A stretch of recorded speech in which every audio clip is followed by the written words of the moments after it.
स्वागत करें।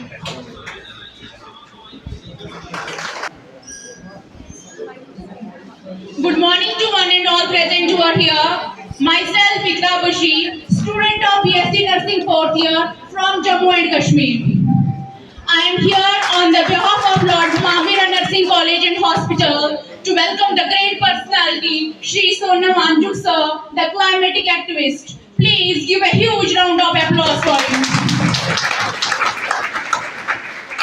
Sir is an Indian engineer, innovator, and education reformist, best known as the inspiration behind the Amir Khan's character in Three Idiots movie.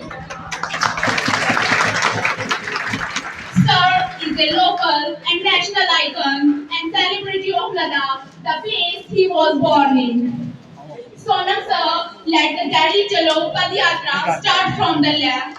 More than 150 volunteers led by renowned innovator and the climatic activist, Mr. Sonam Anjuk sir. At last, I would like to welcome Mr. Sonam Anjuk sir for their inspiration words. Please give a huge round of applause.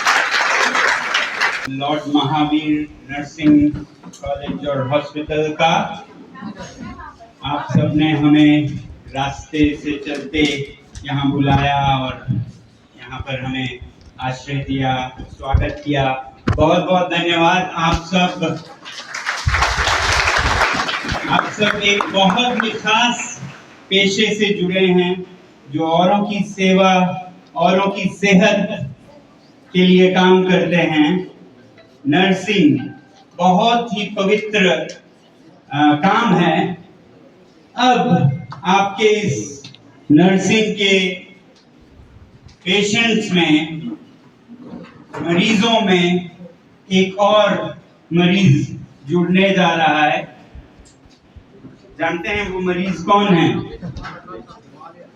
वो आपकी माँ है, धरती माँ है, पृथ्वी है, जो कि बुखार के साथ आपके पास आने वाला है। ये जो ग्लोबल वार्मिंग हो रहा है, ये जो तपती गर्मी हो रही है, जिससे कि हमारे हिमालय के ग्लेशियर्स पिघल रहे हैं, आपके जंगलों में आग लग रही है, लोगों का बाहर जाना, खेतों में जाना मुश्किल हो रहा है, बल्कि आने वाले सालों में खेत पकेंगे नहीं, इतनी गर्मी में फसल नाकामयाब होंगे। तो धरती को, आपकी माँ को बहुत बड़ा बुखार हुआ है और अब आपको इसकी भी कद्र करनी जरूरत पड़ेगी, इसके भी सेहत का देखना जरूरत पड़ेगा। जैसा हमें होता है बुखार, तापमान चढ़ता है, वैसे ही धरती को हुआ है। और जैसा हमें जब तापमान चढ़ता है तो वो तापमान मर्ज नहीं होता, वो एक निशानी होती है, इशारा होता है कि बहुत कुछ और गड़बड़ है, जिसके लिए शरीर का तापमान बढ़ता है। तो वैसे ही धरती का तापमान जब बढ़ रहा है तो वो इशारा कर रहा है कि यहाँ पे बहुत कुछ गलत हो रहा है। फीवर तापमान या बैक्टीरिया से या वायरस से होता है, वायरल फीवर होता है। वैसे ही जब धरती की तापमान बढ़ती जा रही है तो इसे भी एक वायरल अटैक हुआ है, ऐसा मुझे एहसास होता है। आप जानते हैं इस माँ की बीमारी का कारण जो वायरस है वो कौन है? कुछ लोग हैं पर्यावरण। आज हम लोग, इंसान, मनुष्य जाति एक वायरस बन गया है धरती माँ के लिए। और पशु पक्षियों से नहीं कहूंगा मैं, फूल पौधों से नहीं, वो तो संतुलन बनाए रखते हैं, बिगाड़ते हैं। तो हम मनुष्य एक वायरस की तरह हम इस धरती को बीमार कर रहे हैं, खाए जा रहे हैं, खोखला कर रहे हैं। अच्छा होगा हम अभी से संभल जाएं, वरना हमारी भी खैर नहीं। तो इसलिए मैं चाहूंगा हम सब ये समझें कि हमें सिर्फ इस धरती से दोहन और शोषण नहीं, इसमें से क्या निकलेगा, क्या मिलेगा, कहाँ बिजली मिलेगी नदियों से, कहाँ लाइमस्टोन चूना पत्थर मिलेगा पहाड़ों से जिसका हम सीमेंट बनाएंगे, कहाँ रेत बजरी कंकड़ निकालें, इसको खोखला कर दें दोहन करके, शोषण करके। आज इसके सेहत का भी ध्यान रखने की समय है। और ऐसा आपसे बेहतर कौन जानता है जो स्वास्थ्य के लिए काम करते हैं, सेहत के लिए, नर्सिंग जैसे पवित्र काम में है। और मैं ये देख रहा था कि यहाँ पर अहिंसा परमो धर्म लिखा है। अहिंसा परमो धर्म बहुत ही खूबसूरत बात है भारत की, अहिंसा परमो धर्म।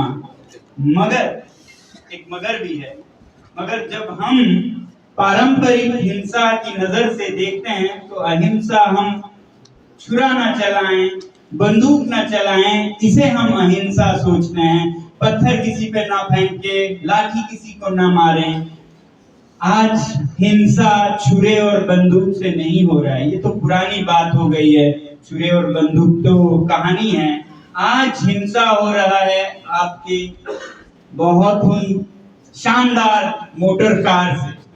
आज हिंसा हो रही है आपके शानदार जूतों से, कपड़ों से, जिसको बनाने के लिए तमाम फैक्ट्रियां चलती हैं। खनन होता है पहाड़ों का, जिसमें से कि आपके फोन बनाने के लिए कहीं लिथियम निकाल रहे हैं तो कहीं यूरेनियम की खोज कर रहे हैं। तो हिंसा इससे होती है। आपको पता है आज दुनिया में बंदूक और छुरे से लगभग कोई नहीं मरता है। मरता है तो वो समाचार बन जाता है, इसलिए हमें दिखता है, क्योंकि जो नहीं होता है वो समाचार बनते हैं। आज हिंसा सबसे बड़ा हो रहा है तो प्रदूषण से हो रहा है। आपके गाड़ियों से, आपके कारखाने जो आपके सामान बनाते हैं उससे आपको पता है कितने लोगों की मौत होती है? लगभग 1 करोड़ 70 लाख। आपको समझ भी आ रहा है कितने बड़े संख्या की बात कर रहे हैं? मुझे भी नहीं समझ आया ये 1 करोड़ साल में बड़ी बात है कि छोटी बात है।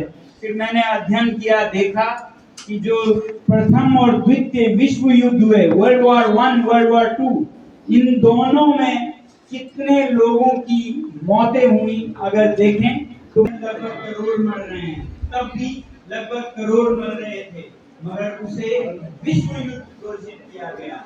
आज हम इसे युद्ध नहीं बोल रहे हैं, मगर एक पूरा युद्ध छिड़ा हुआ है।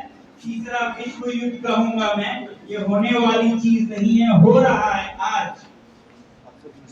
देशों के बीच में नहीं, मनुष्य और प्रकृति के बीच ये युद्ध छिड़ा हुआ है, जिसमें इतने तो मनुष्य मर रहे हैं, बाकी जीव जंतु इतने मर रहे हैं या दुनिया से लुप्त हो रहे हैं, एक्सटिंक्शन हो रहे हैं, उनकी गिनती करना मुश्किल है। जो थर्ड वर्ल्ड वॉर हो चुका है शुरू, इसे रोकने में, इसमें लोगों के मरहम पट्टी करने की जरूरत है। वो नर्सिंग की आज जरूरत है हमारे पर्यावरण पर। यही संदेश देते हुए हम होनी चाहिए। अगर कोई प्रावधान है तो उसे लागू किया जाए, नए की जरूरत है तो उसे बनाया जाए। जहाँ तक लद्दाख का सवाल है, वहां पर संविधान का 6वां शेड्यूल एक प्रावधान है जिसका कि सरकार ने वादा किया था। हम उसे ही याद दिलाने के लिए उन्हें जो वादा किया है वो लागू भी किया जाए, इसलिए जा रहे हैं एक तरफ। दूसरी तरफ सिर्फ लद्दाख से पृथ्वी नहीं बचेगा, हम भी नहीं बचेंगे। पूरे हिमालय को, पूरे पर्वतों को, पूरे पृथ्वी की संरक्षण हो, इसलिए हम रास्ते में हर जगह लोगों से विनती करते जा रहे हैं कि आप भी अपना रोल निभाएं। अपने स्तर पर व्यक्तिगत और सरकार से भी नए प्रावधान की जरूरत हो तो यहाँ के स्थानीय लोगों को सशक्त करने के लिए प्रावधान बनाए जाएं, जिससे कि बाहर के कंपनी या अफसर आकर मनमर्जी खिलवाड़ न करें हमारे इन पहाड़ों के साथ, इन नदियों के साथ, इन नालों के साथ, जिनके साथ संतुलन में हम हजारों सालों से रहे हैं स्थानीय लोग। तो यही संदेश आप लोगों को भी देते हुए हमारे ये 150 लोगों का काफिला दिल्ली की ओर जा रहा है, जिसमें कि 80 या 80 से भी ऊपर के वृद्ध लोग भी हैं और 18 के नौजवान भी हैं, क्योंकि ये सब की पुकार है। महिलाएं हैं तो पुरुष भी हैं, बूढ़े हैं तो जवान भी है, और हर एक से ये विनती करते हुए हम दिल्ली की ओर जा रहे हैं, जहां पर हम सरकार से विनती, तो फिर सरकार को कोई जरूरत नहीं है कि वो ऐसे नीतियां बनाए। यही संदेश देते हुए हम आप सबका, आपके कॉलेज का, आपका बहुत बहुत धन्यवाद करते हैं। जय हिंद।